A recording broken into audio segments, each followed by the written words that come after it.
Who invented sitting down? It was a good idea, whoever invented it.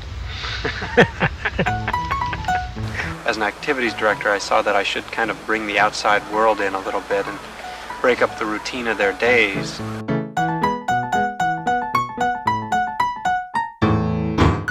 I started coming up with questions that more and more would sort of get them talking with each other and wondering what I was talking about, which I saw as part of my responsibility to them. It made them scratch their heads. Who invented sitting down? Edison. They liked talking beforehand and me writing this stuff down, but once it was a finished product, it didn't interest them much. Who invented sitting down? Geez, I thought it must be me. I like to rest every once in a while. I was going to lay down this afternoon, but they told me to get up. Friends saw it, though. I had a couple extra copies. I took them home, and friends were asking that I make an extra copy for them, and I started to see that the audience for it were people who didn't have anything to do with nursing homes, and it was kind of an exposure to this segment of the population.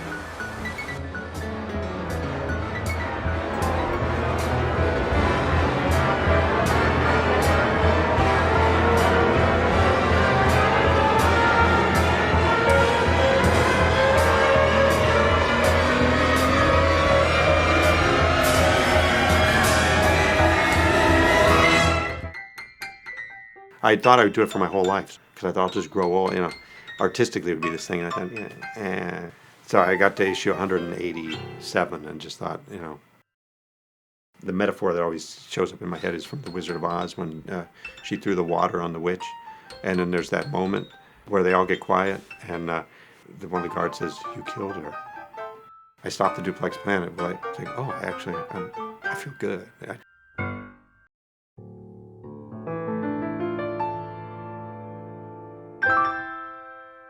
I remember a sign on Brimmer Street to go to the South Pole. I don't understand, but I do dream about it at nighttime. Brimmer is where the State House is. I signed to go with Bird. I made a mistake, and I asked him, why do I dream at night that I go to the South Pole? I remember a sign on Brimmer Street near the State House. His name was Bird. I occasionally dream that I went with Bird to the South Pole. But he quit when we got to Scotch grade, where the Englishman Scott was, who perished. I dreamt that Bird got in a violent argument with us and he quit. But the Americans went on until they discovered it. That's my dream. I dream it.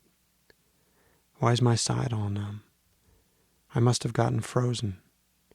I must have gone there, and that's why my side is all numb now from arthritis. If there's any change in how I experience this as time's gone on, because I started as a guy in my mid-20s and I'm now in my mid-60s, and as time's gone on, I guess I'm affected more in a way that I wouldn't have been as a younger person by the ephemeral nature of all this. That I'm struck by the kind of the beautiful meaninglessness of stuff or something. You know what I dream about? I dream of my family and friends that have passed in the last 10 years. And they're alive. We're doing things together, and it's like they never passed away. I don't know if it's like, am I going there soon to be with them? I don't know. I think what I'm now getting is that the closest people to me are who I dream about. And that's been we move along and it's just sort of fleeting. And so I think I feel that more now, mortality. When you're young, you dream of women maybe. But I would say for the past 2 or 3 years, my dreams have been of my loved ones.